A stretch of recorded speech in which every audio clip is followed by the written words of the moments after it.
Paul, we'll start with an update on Aaron Cashin, if you wouldn't mind. Went off against Portsmouth. How's he doing? Yeah, he's obviously tweaked his hammy, so he'll be out for a small period, but it will be constantly monitored, and he's a young man, so he'll be back soon, I hope. Rest of the group looking okay? Yep. I'm just going through my memory bank there. It's been a long week already. Yeah, no, they're fine. I don't think I've got any other massive dramas. So, yeah, everyone looks all right.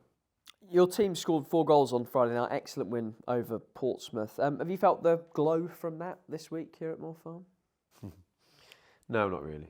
I don't get too excited for wins, as you well know. I mean, if something goes on the win wall, some more goal-scoring pictures and that, and a clean sheet, which is great. I'm pleased with back-to-back clean sheets, which is good. And pleased to win a game, not especially at home. It's nice to win in front of your home fans. So, yeah, spread some Christmas joy. So I'm pleased on that. And the working week doesn't change depending on results, as you well know. But and the lads have always been really upbeat anyway, so I haven't noticed anything. If I walked around town, around the city, I might notice more glee. But no, at Moor Farm, it's been exactly the same. We were talking to Ben Osborne this morning as well. I know there's a feeling in the room that Friday might have been probably his best performance for Derby so far. Just talk to us about him and his role in the team. Yeah, it's weird when you say that. I didn't see it as that. But he had a good performance, by the way. His role in the team is on and off and around the place, really. So I brought him in for many reasons. But his actual drive in training, I'd like to say first. We try and manage him really well, which I don't know if he ever admits to, was more awkward than possible at the start. So I've sort of convinced him now, which is good. But he's a brilliant pro, drives standards, wants to win, an angry loser. I quite like them people, really. I think they succeed in life, people who don't accept failure. So all of them things, brilliant.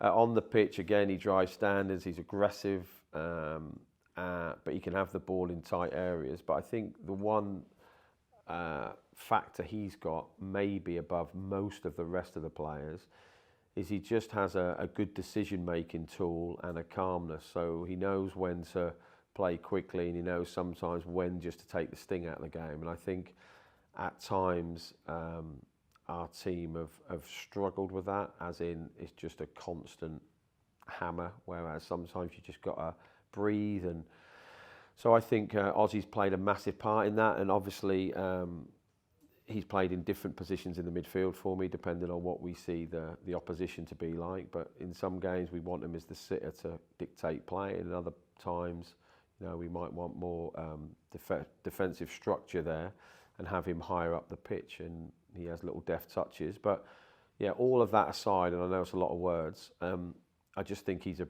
brilliant guy, but a brilliant winner. And you just know he's going to give you everything. And every time he plays, he's more often than not, him and Tomo are the top athletic performers. And you can see that hopefully with your eyes. On to Friday, you reached the midway point of the season in terms of away matches. The narrative earlier in the season was that you were struggling to get points, struggling to get wins. You've done both of those things now. Do you still feel that you've not got the points returned from performances away from home? No, I don't really. I don't think I think at home we're maybe 6, 8, 9 points shy of what I believed our performances have been. Away from home, I don't think there's many games that I've come away and said unlucky. I think we possibly could have got more at Oxford. Just going through my memory bank here, we didn't do enough at Sheffield to win. We didn't do enough at Sunderland to pick up anything. We did win at Coventry, a tad fortuitous maybe on chances. So I don't think, and I think if you look at everybody else's away form, like we go into the Luton game, Luton have been really good at home. They've struggled away from home. I think it is an epidemic in this league, really, apart from probably Sheffield Wednesday, the ones who break the trend. Away games are tough. So I can actually make a nice change here and not cry about, you know, performances and results. I think we've probably got what we've deserved away from home, and to get more we have to be better. That is obvious. On Luton, I mean, a lot of people expected they'd be competing to go straight back to the Premier League. Does the fact that they're not quite at that level show how tricky the Championship can be for teams? A few things. I mean, I love Rob, by the way. I think he's a great coach. a great person. I enjoy talking to him, as I will after the game Friday. I think there's always a hangover for when teams come down. It happens at every level. To hit the ground running straight away with complete positivity isn't easy, and the league is tough. Even though we were fortunate enough to win 4-0 last week, in a couple of moments in the first half, the game could swing on, one goal goes in for them, and it's a completely different outlook. So I think really between 90-odd% of this league, there isn't a great deal, and he will probably feel, because I've watched his games, that he's like one tackle, one post width, one away from going on a really good run. And I just think there's just a lot of very good teams in this league who not only are good in possession, but make it difficult for you when you have the ball.